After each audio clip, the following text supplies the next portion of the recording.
Sir கடகராசிக்காரர்களுக்கு காயை நகர்த்தி கொண்டே இருக்கிறார்கள், அப்படின்னா சமாளித்து கொண்டே இருக்கிறார்கள். இது ஜூன் மாதம் 13ஆம் தேதி முடிய இந்த நிலமையில தான் இருக்கும். ஜூன் 13க்கு மேலே கட கட கட கட கடன் ராசியில் குரு வந்தாலும் குரு சந்திரமங்கல யோகம் ஏற்படும். வீட்டில் 2 நாட்களாக கடகராசியில் இருக்கக்கூடிய வீட்டில் குழந்தை இல்லாதவர்களுக்கு குழந்தை பாக்கியம், அல்லது பேரன் பேத்தியருக்கு காது குத்து வைபவம், இப்படி சுப செய்திகளும் சுப செலவுகளும் ஆனந்தமும் மகிழ்ச்சியும் இரட்டிப்பாக கொடுக்கக்கூடிய அற்புதமான ஆண்டாக இந்த ஆண்டு இருக்கிறது. ஸோ இந்த மார்ச் மாதம் முடிய சற்று பொறுமையை கடைப்பிடிப்பது, அப்புறம் ஏறுமுகமான காலத்தில் நமக்கு உதவி பண்ணதெல்லாம் மறந்துடுறது, இதெல்லாம் கடகராசி குணம். ஸோ அதெல்லாம் மறக்காமல் இருப்பது நன்மை பிடிக்கும்.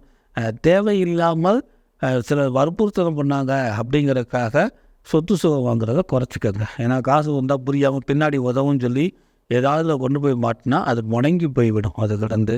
ஸோ பேங்க் பேலன்ஸு குறிப்பாக கடகராசிக்காரர்கள் 2024 ஃபோன்பே, ஜிபே, எந்த பேயாக இருந்தாலும் கரெக்டாக ஹேண்டில் பண்ணணும். முன்னே கேஷ் கொடுத்து பார்க்கணும், இல்லைன்னா பேன் போயிடும்.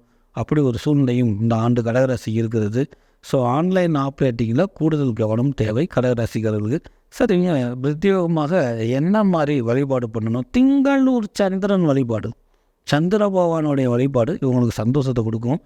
குறிப்பாக கடகராசி பெண்கள்லாம் முத்து மாலை போட்டுக்கிறது இன்னும் முத்தான வாழ்க்கையை கொடுக்கும். சந்திர பகவானுக்கு போட்டுட்டு வாங்கி கூட இவங்க போட்டுக்கிறது சிறப்பு பெறும்.